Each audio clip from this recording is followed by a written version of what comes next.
What's up, y'all? Will here at Schedulefly. This episode is with Brian Hassan. Brian is the co-founder, co-CEO of Kickfin. They've been around about 6 years now, I believe, since 2017, and we just got to know them, and I'm glad we did. Really cool company, great group of people from the folks I've talked to. It's very clear, and they have a very simple solution to a common problem. So basically, they make tip payments to your staff instant again. Minus all the cash shortages from credit card payments, the bank runs, handling errors, all the stuff cash inevitably produces. So they have a standalone solution that does one thing well. It pays your staff tips instantly to their bank accounts. And it was cool talking to Brian about this and what's going on out there and in the landscape, what they see, what they're doing, why they're doing it, how they're approaching customers, what success they've had. Just fun conversation. We talked for an hour and really enjoyed that opportunity. So before we get to the episode, a word from our sponsor, another cool company, Pop Menu. Pop Menu is a partner of Schedulefly, and we've been very thrilled to have so many mutually happy customers that are happy with Pop Menu, and that was a big part of why we did this partnership. Pop Menu is all about making your day easier and your sales bigger.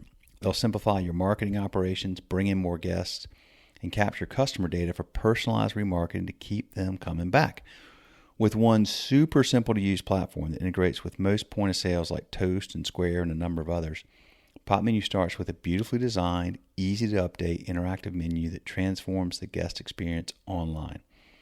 It includes a brand new website that's optimized for search engines like Google for no additional cost, automated digital marketing, online ordering, and waitlisting, and you'll never miss another call with their AI answering solution that costs as little as 47 cents an hour. And there's just so much more in there. There's a link in the show notes to Pop Menu. Mention Schedulefly, you'll get a discount on your photography. These are the things they like me to say. I like to say this. We have a lot of mutual customers, and they say consistently, great product, great company, great customer support, great results. So there you go. Check out Pop Menu. And check out this episode with Brian Hassan from Kickfin. Innovative product, new, not really any competitors. So y'all check this out. This is a really cool episode and a really cool product and a great guy, Brian Hassan. More episodes coming soon. Thanks for listening. See ya. All right, cool. All right, what's up, y'all? Will here at Schedulefly, and this is a unique and exciting opportunity today. We have another company that we've gotten to know, Kickfin. And Brian, introduce yourself. Hey, Will. Thanks for having me. Brian Hassan, co-founder, co-CEO of Kickfin, and looking forward to having the conversation with you today. Yeah, man. So we got, your head of sales, John, got in touch with Tyler, who works with us on LinkedIn a few weeks back. And Tyler sent that over to me, and we connected and had a great initial conversation. I love what y'all are doing. I love the simplicity of what you're doing. You've gotten to speak with Brian and Stephanie on your team, just fantastic folks to have working for you. We just had a good call with a mutual customer. Just take it a step back, just give me like the 30-second elevator pitch about what Kickfin does. It's interesting when I'm following you on LinkedIn and following your posts on how you built your business. It's all about simplicity. If you can solve a problem with a simple solution and communicate it in an articulate manner that everyone understands, it's a win-win-win all around. And so I think today's story and how Kickfin was built really kind of follows the path that you built Schedulefly with your co-founder. And so kind of the story was Justin and I, co-founders, best friends, roommates, best man at my wedding. It's kind of crazy. We've had over 3,000 lunches with one another. We live together, work together.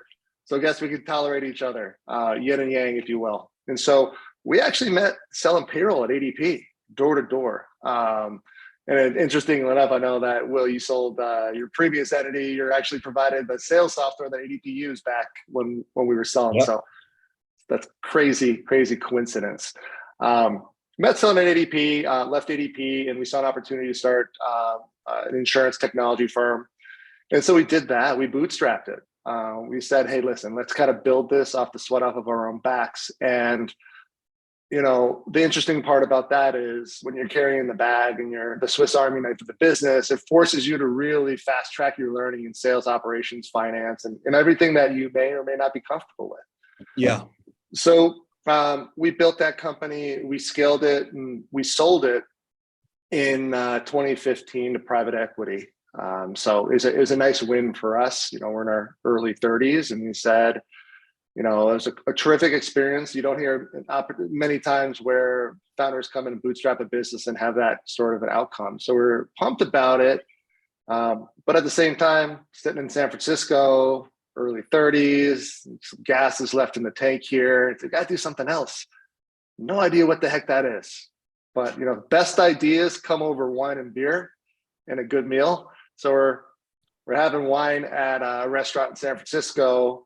We saw this armored car pull up, and we were scratching our heads, and we were like, what is this armored car doing at a restaurant like this? Doesn't everybody use credit card?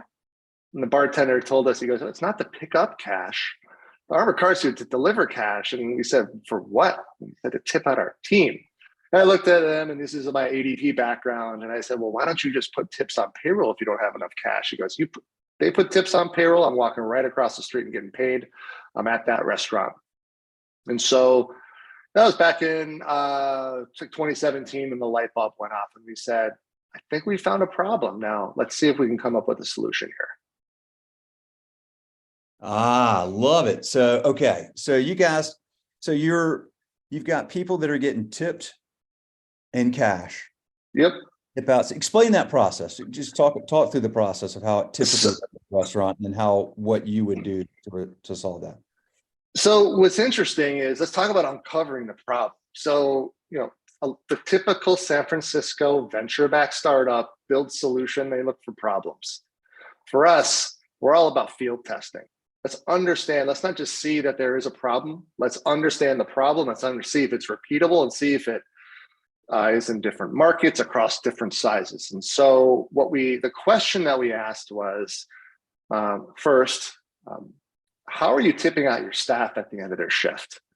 And a majority would say in cash. And we'd say, why? And they'd say, because there's growth in credit card transactions. And we say, how are you getting the cash? And they'd say, it's either getting delivered by armored car or GM is running to the bank to pick up cash. It's pretty common with a lot of independents. Said, all right, this is San Francisco. Let's go ahead and use our network. Let's talk to people in Texas and Minnesota and Florida and New York. Let's talk to larger chains. Let's talk to enterprise. And it was yes, yes, yes, yes, and yes, we do it in cash. We do it in cash. It's because it's the way it's always been done. It's the way we recruit and retain employees. We're fighting for talent with Lyft and Uber, so we can't even consider moving it to paychecks. And then when COVID hit, having access to those earnings immediately, because there's less shifts and less tables, became more and more important. So all right, so how do we solve this? And there were obviously these pay cards around and people putting stuff on payroll, but nobody liked the pay cards because the people, they had a bank account. They didn't want something on a gift card. And so at that time in 2017, Uber and Lyft were using instant pay. We were looking over our shoulder, and in San Francisco, it's every bus stop has a billboard for a tech company. But Lyft was going gangbusters with recruiting drivers with instant pay. And just seeing that, thinking about, well, what if we democratized instant pay for hospitality, made it super simple for them to pay their employees and settle real time into their bank accounts 24/7, 365. So that was kind of the idea. And we said, all right, let's go back to everybody we interviewed that validated this was a problem. When we shared the solution, what if we could do this? Would this be something that would help you? And they said, yes. And at that point, we said, I think we're going to have some product and market fit here. And we built the product. It took us about a year or so, and we self-funded it because here's the funny thing, Will. VCs, they didn't understand how big of a problem this was. They never sat in the back office with an operator. They never sat with a general manager. They never actually cared to pick up the phone and call and ask these questions. And we did.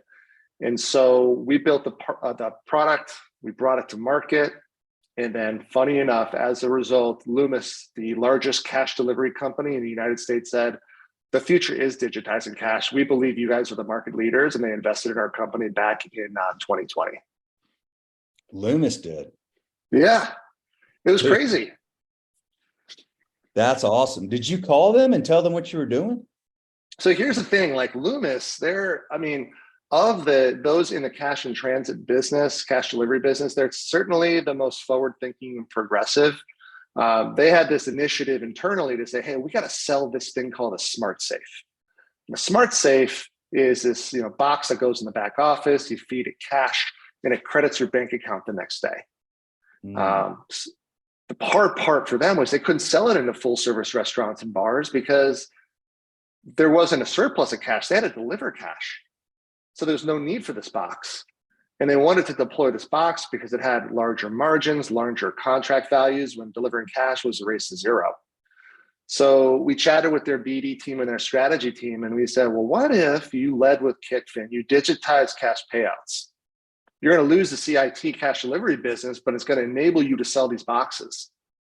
And then they immediately got it. They said, guys, okay, this is a 1 + 1 = 5 here. And that's kind of where the investment came from and why it came from Loomis in that regard. So you guys got this going in 2017? Yeah, we started the process from like field testing. That took about a year. Then we built the MVP and we brought this to market fall of 2019. How did you bring it to market? Like, was it just you two? Just us two. Well, I tell you what, you come across a lot of founders that they say, let's raise some capital, let's build out this sales force, let's go ahead and sell the product, and let's see what happens. We self-funded this business because we believed in how such a simple product can deliver such high impact and value to customers. Not just in that, we sold it. Literally going back to our ADP roots back in 2006, door to door, call to call, email to email, learning a ton from the rejections and getting the win here or there. And those wins and those customers allowed us to learn. They then referred other customers. And so the go-to-market back in 2019 was just, he and I calling and emailing customers, selling, servicing, supporting, marketing, doing it all. So, and then, okay. So, and you've got what's the average number of locations that your customers have? I think it's interesting. So we serve like enterprises, like Walk-Ons and, Beef O'Brady's and Hilton and others. But if you look at like our average customer is in that 1 to 10 range. We do a ton in the independent space. And the reason being is if you put your mind, it's like you have the enterprise operator and the independent operator. Sometimes the enterprise operator, you're talking aircraft carrier, and the independent sort of like a speedboat. The aircraft carrier sometimes overthinks, asks for more than what they really need to solve a problem. The independent, on the other hand, it's like, listen, I know my problem. If there's a quick way to solve it, and a simple way to solve it, I am all in. And so we found that we sell, and it's funny because it's very similar to a story that you posted on LinkedIn the other day with CPK. So you guys posted this when you guys CrossFit CPK, you met CPK, and the gentleman said, well, this is too simple, because he was so conditioned to buy complicated products, and you and your co-founder said this is not the right fit for us. And you Wes know that. Yeah. I was like the sales guy. I'm like, oh, we're going to get them. He's like, dude. Yeah. He's like, that guy there's just no way. He's used to complicated products. In fact, all CTOs with all chains are going to be like, we may as well forget chains. Let's just focus on independence. I remember thinking like, whoa, damn, that's a whole different ballgame. That's going to be really challenging. But thank God he realized that. And it was totally right. I mean, it was very clear having some additional conversations. So you're right. I mean, good for y'all that you've gotten some places like Walk-Ons and others to do that. The independents, simple solution, simple price model, just good service, just sign me up and let's do this. I mean, Will, just like you guys, I mean, I think I follow you guys a ton because your mission, your values, your vision really resonate, and how you guys haven't raised prices since you started the business, right? And we say, hey, we follow in the same footsteps. I mean, at the end of the day, labor costs go up, food costs go up, rent goes up. And it'd be a disservice to customers to increase the price of your software, something that they depend on to schedule shifts. And so I admire that a ton. And, we haven't been in the market as long as you guys, but certainly that story that you guys have certainly resonates with us. Yeah, it's I hadn't really honestly thought that much about it until the last year or so, when I just noticed everything going up. And I was actually out a couple months ago. I was in Colorado with a customer, and he's like, everything's going up. Labor's up, food costs are up, rent's up, this is up, that's up. And I was like, you know what's not up? He's like, no, what? And I was like, schedule flight. He's like, what? You haven't raised? I'm like, no, dude. He's like, that's your freaking sales pitch right now. From now on, like, you're the only company that, but it's true. It's if you can get away with it, I mean, we're fortunate that we haven't had to, and I'm thankful for that. And I hope we don't have to, but everything else is going up for operators. Now you guys, so you got this simple solution. You guys go out and start selling this door to door. You learn, you iterate, you figure out, okay, these are holes we need to fill. I mean, we went through all this stuff, and you start plugging in these holes, and then you started. So did you start hiring? Like, how many people do you have in the company today? So we're at around 30 right now.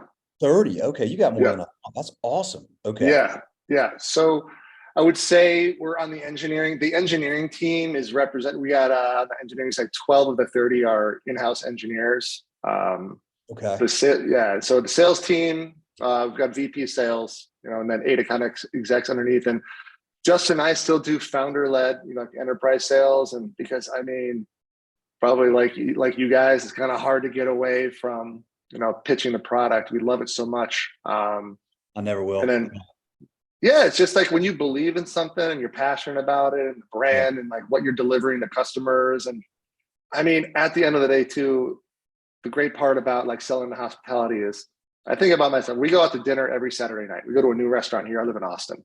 Some we repeat. And see how hard these people work. A lot of people just don't know or don't recognize the amount of time, effort, and like, it's challenging. And knowing what they give you, which is this amazing experience that you talk about and you share with your friends, it's just an incredible opportunity to build a product that you can sell to the employers to benefit the employees, because you know what they're giving you. And if you can kind of give something to them that'll make their life easier, whether it's like, I know how to swap shifts better, I know how to communicate with my manager easier, or I know on our side, I can get paid instantly and not have to run to the bank to deposit cash, things like that. And you're helping them out. I mean, that's a huge win, because they're giving a ton back to you with each and every dining experience or each and every beer they pour you. Okay. So like, if right now my daughter's, she's working as a hostess, and I think it's like a couple nights ago. It's she's only been for like a month, but I think like every 2 weeks, they do tip outs or whatever, and she comes home with like $30 in cash or $40 in cash or whatever. And she doesn't like cash, so she gives it to me, and then I just transfer money into her account. But for where she works, what you would solve is, instead of her getting that money every 2 weeks, a pile of cash, you're able to get it every day, or however often the restaurant wants to do it, right to their bank account. That's true. Although, Will, I think in this case, I'll be solving your problem, right? Because you're kind of her bank, right? But yeah. In a nutshell, I'm carrying around like, I've got like $81 bills, in my, like, I'm going to have to go to the bank. So I'm doing it for you. Thanks. Yeah. Yeah, exactly. But yeah, so, if a lot of people, they don't have a will that they could just give cash to. No. So they just leave their shift and they get a text message. They've been paid. Money's right in their bank account. It's 24/7, 365 in real time, whether it's Christmas Day, it's 3 a.m. So think about this, like you're working a bar, you leave at 2, 3 in the morning, you've got about $150 in cash in your pocket, or 40 or 300. It's like, just feels unsafe. It doesn't feel secure. Or, one of our account executives he's a bartender at Applebee's. And he'd say, I'd shoebox a few $100, and then when I get a chance, I go to the bank to make the deposit. So we're solving that challenge for the employees. And interestingly enough, as employees go to new restaurants and they're being paid in cash, they say, well, why don't you Kickfin me? So having that all done digitally, it's just the modern. That's become, okay. So you do have employees that are going and doing that. That's what benefited us so much, Brian, is like, I mean, we just had particularly back in 2007 and for a long time, people were just turning over. I mean, restaurants were overstaffed and people were turning over all the time and leaving one place and going to the next, and it was just constant. And they go somewhere where they were on Excel or pencil and paper, like, well, just use Schedulefly. So when you've got a product that benefits the employee directly, that's huge, man. I never thought that would be as powerful as it is. But it actually, employee turnover helps us. It helps you when somebody leaves somewhere, or they get a second job or whatever it is. They become your de facto sales force. It's cool too. Like, so, I drive down South Lamar, which is the main thoroughfare here, and Southside Flying Pizza has a billboard, and it says, "Drive for Southside Flying Pizza, get paid daily with Kickfin." They actually have it on their billboard. They use it to recruit. Sort of pretty big presence here. So it's just cool to see restaurants using us as a recruitment tool. But going back to your daughter's story, like, certainly, like, solving her challenge or your challenge indirectly, right? But think about that the restaurant she works at, more than likely they're 90+% credit card. So that manager is probably running to the bank to pick up cash. And the stat, payments.com had the stat of all transactions in restaurant and retail, 14% of transactions are still done in cash. Now, let's think about the average tip rate. Average tip rate is definitely not 14%, it's higher. So where do you cover that difference? Have to run to the bank to pick up the difference, or have cash delivery. But with most independents, they're running to the bank. So, like, almost 100% of the time, unless they're putting tips on payroll, which is a huge disadvantage from a recruitment tool standpoint, they're doing bank runs 2-3 days a week. So, okay, this is an interesting piece. Help me out with this. So, yeah. All right. That's freaking badass that you got somebody with a billboard. It's like, well done. We need to find somebody to put. We had, God, it's been so long. I feel like we always do things too early before anybody like knows what's going on. And then like we yank it before, like we had a blog when nobody read it, and now people read, and we don't have a blog anymore. But we used to have these little like banner icons you could put on your website, and it had like Schedulefly, and it'd say like, our staff loves us because we use Schedule, whatever it was. They could put it like embedded on their website. Having on a billboard, now that's freaking cool. I like that. But but seriously, if you've got, so Bella is getting this cash and then she gives it to me and whatever. I'm going to get into a sticky thing here, but I just thought of this. Like, how about like, what about taxes? Like, yeah, it's a great question. Like, I'm not tracking that. I probably should be. I don't know. Is she going to pay taxes? But I guess that's up to the individual. But like, how do you account for that? So restaurants do it differently. So what happens is now 90+ transactions are credit card. That's recorded in point of sale. So the state labor departments, IRS, they know essentially what the tips in are. So what a lot of restaurants today are getting we rewind this like 15, 20 years ago. I mean, I still, my mother was a waitress, my dad was a manager, and I remember my mom coming home with like the stacks of dollar bills and what have you. None of that was tracked.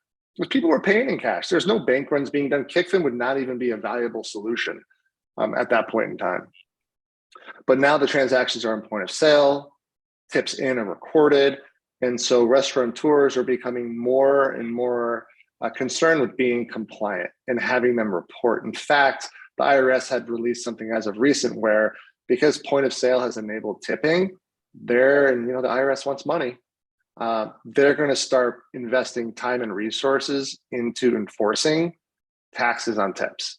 Now, is that happening tomorrow? Probably not. But when there's money and there's taxes to be received, and we're looking at the trends in POS, it's going to happen. So we see restaurants will say, "Hey, listen, we're gonna have you report everything that's being paid out, cash, payroll, what have you, or you're gonna self-report what you've declared, and we're gonna pay you out, via Kickfin, via cash, what have you." With our solution, we're a payments processor. We're not a payroll company. And so what that means is the employer instructs Kickfin what is due to the employee and remits that. Just like the employer's handing cash, they're handing, like, think of digital cash to that particular employee. And then they key into payroll what's been paid out. If they're using Kickfin, it syncs with payroll. And then the taxes are calculated and paid out accordingly. And so I would say, like, gone are the days, and you hear on these Reddit threads of, like, well, if things are done digitally, then there's going to be a record and I'm going to be taxed. And guys, like, it's 95% credit card transactions today, tips in, it's already being tracked today. It's everything's being tracked. So this is just, okay, but the tips out is, and what you're solving for is you're eliminating the need for somebody to say, hey, well, it's like, I guess what she is, like every 2 weeks she gets, whenever they tip out or whatever, she gets her portion of the cash, whatever, but you're allowing that to go in same day right into there. How does it get in their account? Like, how does it go? Because ACH is like a whatever, overnight or 2-day, like how does the money go straight into their account? Yeah, so we use multiple processors and multiple payment networks. And what we do is based on, we're actually using the employee's own bank issued debit card. Yeah. And if they don't have a bank account, we can use any off the rack registered prepaid card. Or if they have a payroll card, we can load that. So we're looking for that 16-digit number. And based on, not a credit card, not a credit, a debit card. All right, gotcha. So we do is we issue a credit to that debit card, which posts in real time as a deposit in their bank account. So like today, for example, like if somebody's ever sent you money on PayPal or Venmo and they say, do you want it for free in 5 to 7 days? They'll ACH it. If you want it right away, this is on your iPhone today. It's going to request that you key in your debit card. So based on the card number entered, we intelligently route the transaction to settle at that specific bank in real time. And that's how it's done. And the onboarding is super simple. I'll tell you what, you talk to these hospitality operators and they say, I got most of my people on paper paycheck because people they don't know their routing number and their account number. I mean, shoot, I don't even know what mine is. But with Kickfin, when they're being onboarded, they pull their wallet out, they pull their card out, they're onboarded. So the onboarding is simple. The employee keeps their banking relationship. There's no third-party issued cards at all, and they get it in real time. What is okay, I like this a ton, man. It's so simple. God. Okay. I want to ask you about your competition, but I'll tell you that you've probably seen this. I was out at like a week or two ago, I was out in Denver at this Eat Denver event. And this dude he's a CFO of a place called Snooze AM Eatery. I don't know them, but I guess they're big out. I thought you were in San Francisco, so you're in Austin. Yeah, right? I'm in Austin. We do have a Snooze, which we frequent a ton. So definitely familiar. Yeah. All right. So the guy who's a CFO, he gets up and he's at this thing. It's called Ed Talks. It's like Eat Denver's version of TED Talks. Yep. And he shows this graphic. He shows a slide. It's like a hub and spoke thing. And it's like in the middle, the hub is the restaurant, and all the spokes are the different types of technology, whether it's online ordering or scheduling or point of sale, or what y'all do, like all these different spokes. And in those spokes, there's like all the different brands of companies that provide that service. And he said there's 219 logos on this slide. There's easily 250 restaurant technology companies. Some of them are not, but like we weren't even on the slide. I was like, dude, we've been around for 16 years. We didn't even make the slide, but it doesn't matter. Like the bigger point was like, there's 250 or more restaurant technology companies in existence today and growing. Like it hit me right then. I'm like, you know what? Our competition, like I've always said, like our competition, we kind of have a little niche. Like we're like, you grow into Schedulefly and you maybe know us. Like there's a lot of companies that have like integrations and all the other stuff, but our competition is not that as much as it's like, it's even y'all in the sense that it's like, we're competing for the time. I mean, these restaurant owners and managers only have so much time and they have so many things pulling at them. Outside of restaurant technology, there's already a million things pulling at them every day.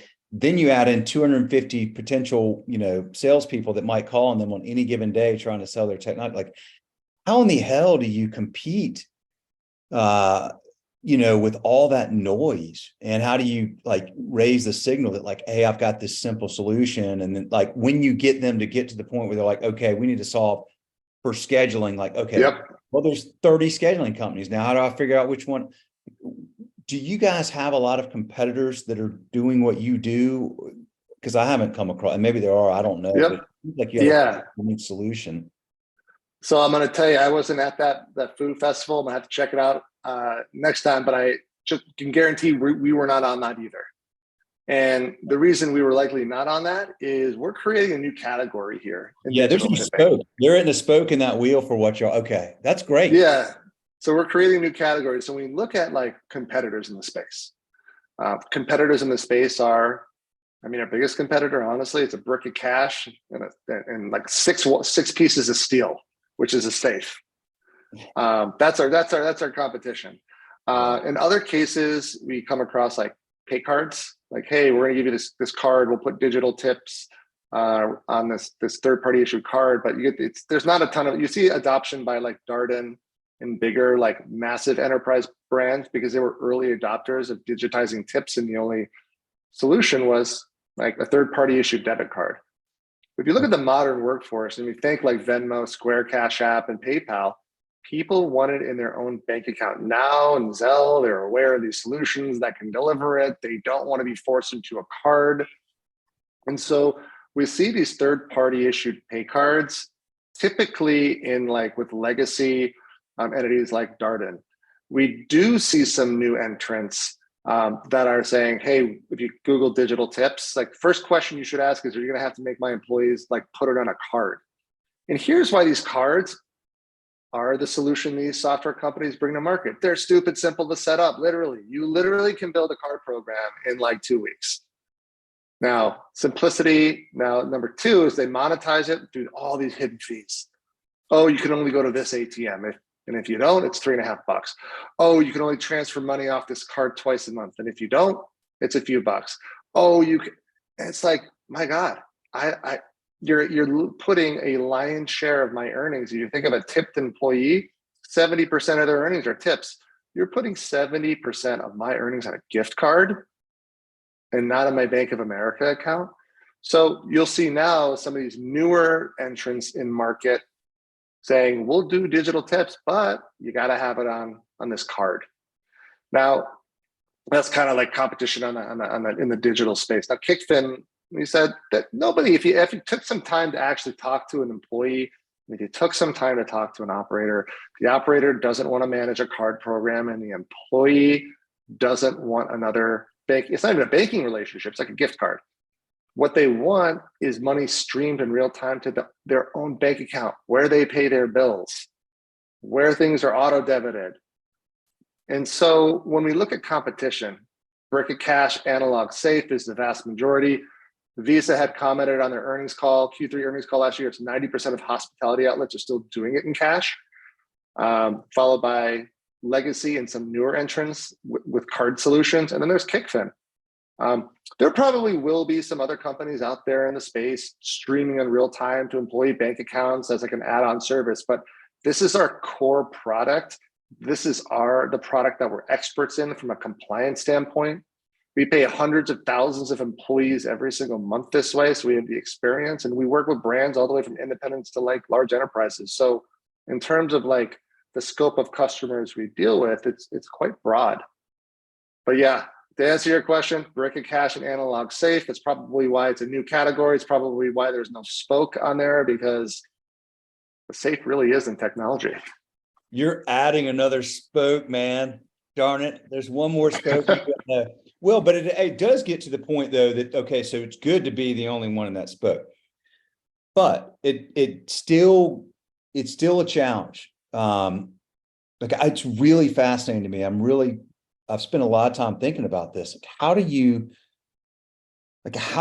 get, you have a sales force, I know, but what is the best way to get the attention of folks? Because I mean, what a lot of them are doing is they're saying like, I can't do, like what the guy said, this news guy, he goes on, and I went up to him afterwards. I was like, dude, I can't even imagine being in your shoes. Like I'd never thought about it this way, about how much noise there is. He goes, Will, I'll go back to my office right now, and there's going to be 40 sales emails in my inbox. Like, he's like, it's just, so what do y'all do to get people's attention?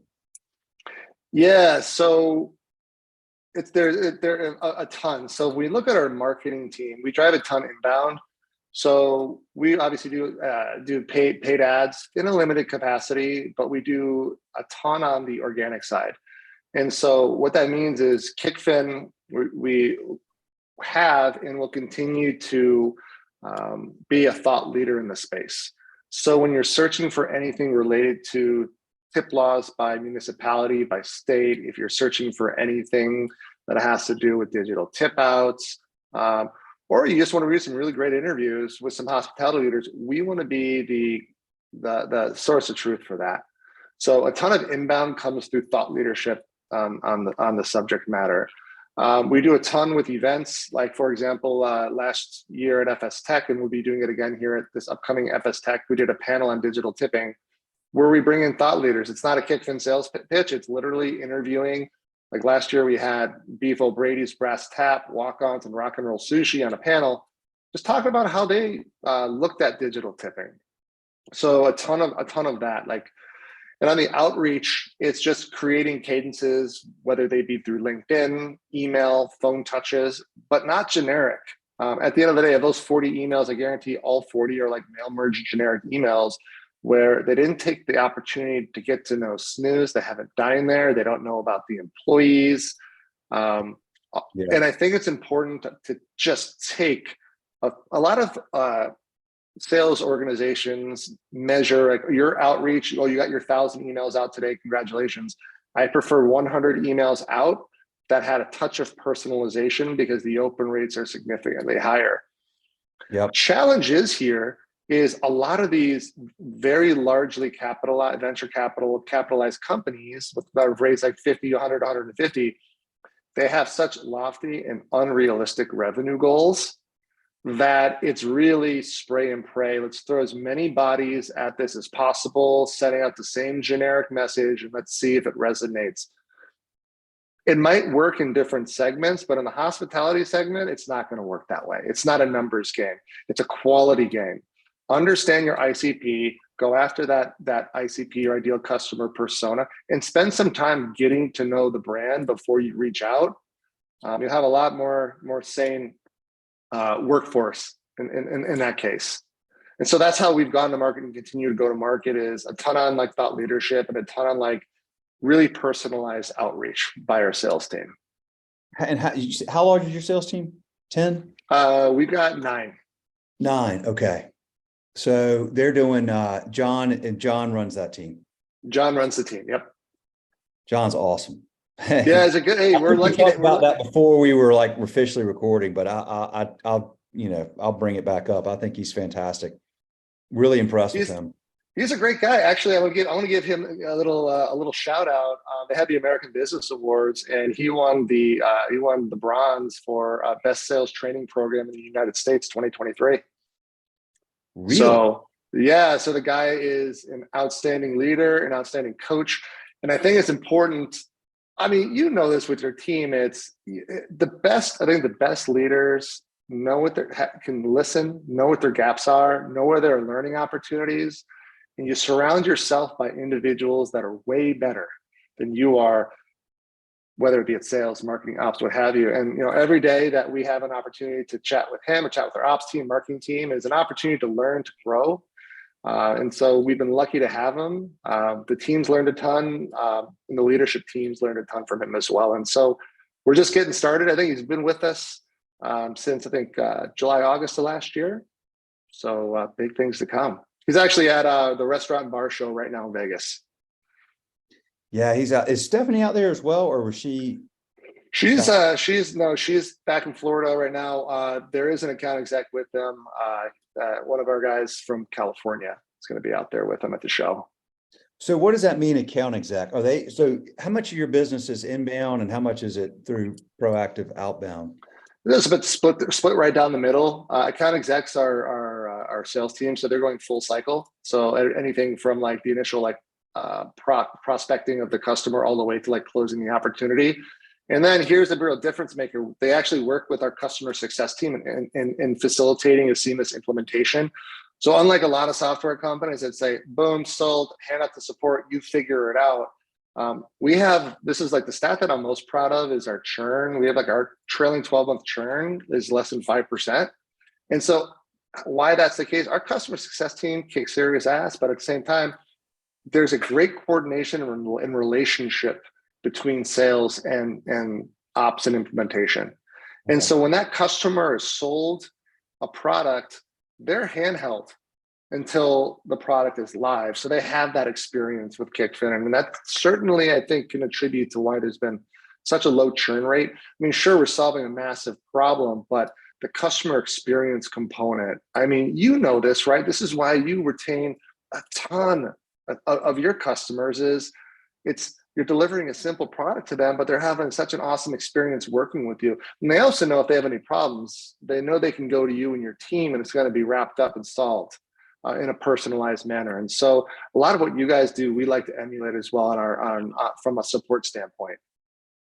Yeah, the support piece is huge. I've always been flabbergasted when people that serve restaurants don't have great support. It's like you're serving the hospitality industry. Like that's what they do. They like go above and beyond to give you a great experience when you interact with their brand. And why you wouldn't, that's just the most obvious thing. I mean, it's the obvious way you run any business, but particularly if you serve hospitality, and I hear about companies that have crappy support, I'm like, oh my God, it's just the layup. It's the easiest thing you could ever, do. But great. I mean, it's great for folks like y'all and us. The bar is really, really low. So you don't even, we would go way above the bar anyway, but so low that if you just do the normal stuff, like you respond to an email quickly or you pick up the phone, they're like blown away, which is fascinating. And yes, independent operators, that's another, good thing for y'all. If you have a lot of independent operators, is that they value who they do business with. They do this a lot more. I've seen the last 5 or 6 years. It used to be just like, who are their food purveyors or whatever. And really looking at like, because there are so many options and there's so many tech companies out there, like who you are and how you operate and your ethos and your philosophy and what your business is all about matters to them, even if they give up, whatever bells and whistles or something that, maybe somebody else has. It's important to them and they pay attention to that now. So that's a good thing. That way. Do you got, okay, so I mean, what prevents you from making sales? Like, what are the things where you go, we had this opportunity and it seemed like an obvious one and we didn't get the business? I mean, we have that all the time. So I'm just curious. Yeah, I think with operators, they got a million things on their plate. Biggest concerns right now, it's labor and it's food costs. Yeah. And so it's how can we, and they're triaging the different challenges or issues that they need to solve for, the fires that they need to put out. So I think like what prevents is timing.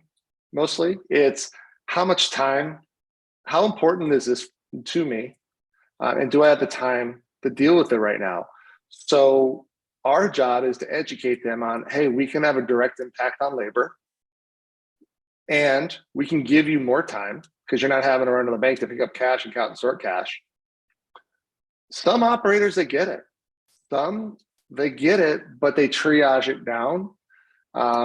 So I would say we have a fairly high conversion rate on our calls, but it has to do with, are we at the right place at the right time with these individuals? And did we do a good enough job educating them on how we can alleviate some of their top concerns? And if we haven't, that's a learning opportunity for our sales team and an opportunity for John to coach the sales team. And also let's look at how we can revisit this at a later time. I'd say timing and bandwidth of the decision maker is likely like the biggest reason why it's not a no-go after the initial call. Gotcha. Okay. Yeah. And there, there's hundreds of thousands of restaurants out there. So you're looking for the low hanging fruit, particularly when you're basically developing a new spoke for the wheel. There's tons of opportunities. So you guys, have a good opportunity with folks that maybe, it's not the right time now. And we've seen that. I can't tell you how many people have come in, they sign up we have like the 30-day free trial. Yep. Sign up and they don't become a customer. And they sign up again a year later and they don't become a customer. Fourth try, 5 years in, like you can see it. And then they're like, oh, well, now they're using, like, what changed is that they knew they had an issue 5 years ago and 4 years ago and 3 years ago or whatever. But the reality is it was, one of the 10 things they needed to solve for, and they thought it was high on the list, but when it came down to it, something else took precedence. And, so if you play the long game and you do things right and you take care of your customers and you keep your product simple, then if they don't sign up today, then maybe it's next year. If not, it may be the year after that or whatever. And then you just move on to the next one. And the challenge becomes just finding, that low hanging fruit where there's somebody that's like banging their head against the wall right now going, I'm so freaking tired of bank trips, bank runs, and boom. And then you come along and it's like, skies open up. Amen. Sign me up. I mean, you have a full pricing model. You have you have like a monthly, it was like a monthly fee that the restaurant pays. And there's like a little small, like transaction fee each. Okay. Yeah. So and I'll tell you what, also at the end of the day, you're not going to win you want to win this with your background, you want to win and convert every single conversation you have. And you can communicate the greatest value prop. You can understand the biggest pain points and you can just bat 1,000 A+ effort and you still can't convert it. And that's fine. And it happens. But at the end of the day, there's one thing that you have control over. It's activity and conversations. That's the one thing. And at the end of the day, if you have more activity, you have more conversations, some will instantly convert, some will fall off, and some are just waiting for the right time. Yeah. So it's just like filling the top of the pipeline with opportunities that are just willing to hear you out. And I think if there's a compelling enough reason why to take a call, I'm doing my scheduling in Excel still. Literally, I'm like, my scheduling is done with a piece of paper and a pencil and a pen. Here's an easy way to get set up. I mean, just a compelling enough reason and you hit the right person and just have them listen to you, fill the pipeline, more activity, more conversations, more wins. It's like, it's just, it hasn't changed since I was selling payroll in the mid 2000s. This probably hasn't changed since you were selling product. I think I will also say, I think the difference is not to be like I walk uphill in the snow with bare feet kind of talk right here, but when I sold ADP, it's like we had a little bit of tech and we had a binder and we had to go door to door.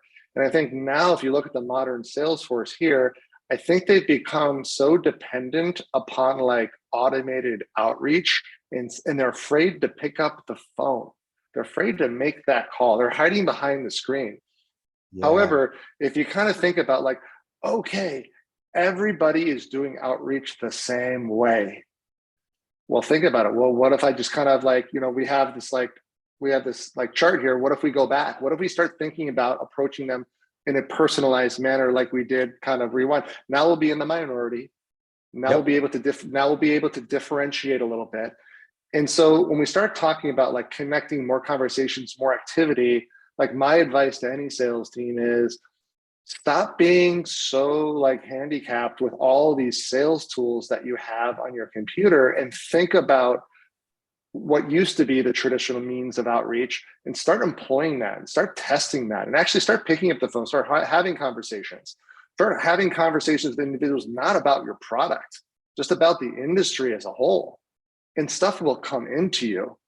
But if you're nonstop just pressing click, click, click on email sequences and waiting for deals, that's a losing proposition. And especially as you know, the hospitality industry, what do? They deliver personalized services and experience to delight you, the guest, each and every day. What does the manager tell their employees? Deliver a personalized hospitality experience that delights your customers. If they're telling their team to do that, why wouldn't you sell to them the same way? Right? Sometimes it's easier said than done. But my advice to like a sales force, as far as it goes to like go to market outreach for this particular segment, is take that personalized approach and don't make it feel cold and automated, like the 40 emails the CFO of Snooze is getting in his inbox probably today already. Yeah, man, you freaking nailed it, dude. I could not agree more. It's like, just how would you like to be sold to? Like, if you were on the other side of that, like, and what are you going to respond to? Like, are you going to respond to one of these 50 canned generic emails with no, or are you going to respond to the person that's like, hey, I read your story about your restaurant and your brand, and like, it's really freaking cool. Like, I'd love to learn more about it. Maybe tell you a little bit about what's going on with our company. Like, you're going to increase your chances like a million times. When John and Stephanie got on that call just now with our customer, I mean, he spent 15 minutes asking questions about his business, Chad's business and his backstory and how he got into the industry. And, when you like, you're interesting if you're interested, right? Like, Yep. that's a huge differentiator. And it doesn't take a ton of extra time and thought. It just takes just treat somebody the way you'd want to be treated, and, talk to them the way you'd want to be talked to, and just do something. Is everybody else doing what you're doing right now to sell their product? All those 250 other companies.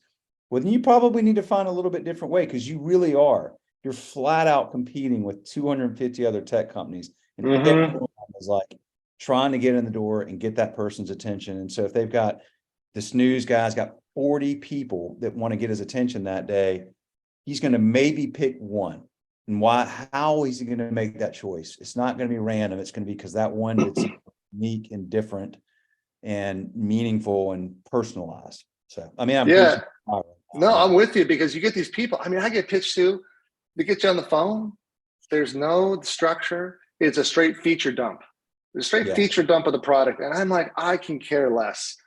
But if you take the time, and here's the individuals that sell the hospitality have to understand, it's like, you're not selling. If you want to sell a widget, you can sell cloud computing, you can sell hospitality tech, you can sell copiers. It doesn't freaking matter.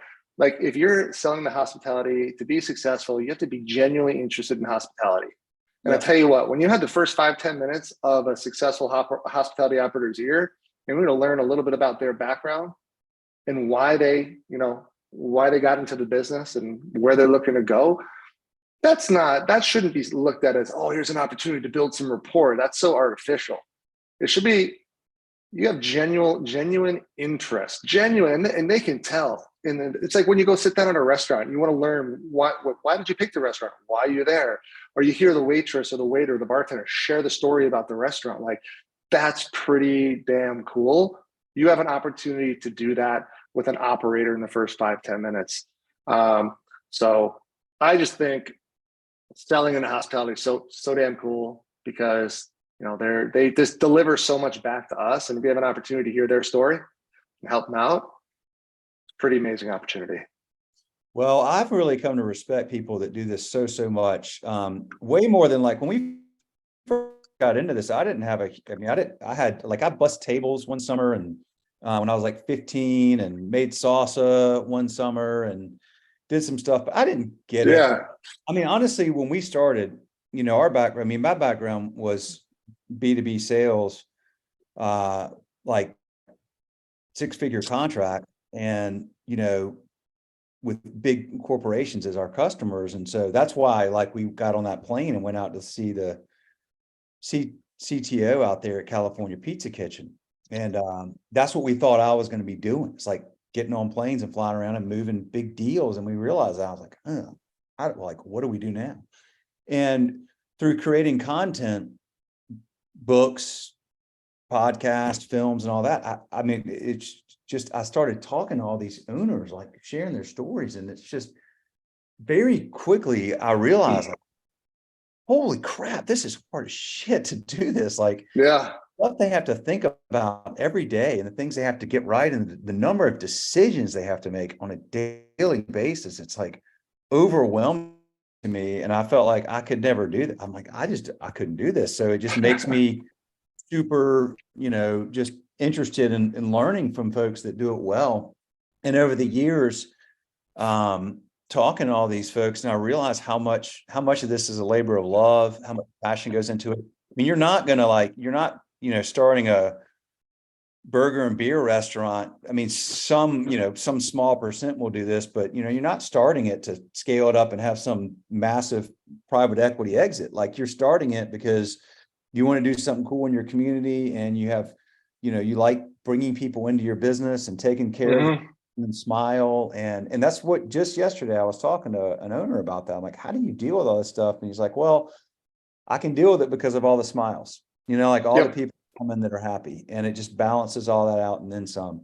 But the point being that, like, and I can tell that you share this very much, is that I've come to learn that restaurants, man, they're like the lifeblood of any great. I mean, you're in Austin. Like, why is Austin great? You start asking me, like, why is Austin cool? And I mean, cool, independent, small businesses becomes very top of list. And it always gets down to, like, man, there's these awesome restaurants and little music venues and all this kind of stuff. But, like, that's the lifeblood of any great community.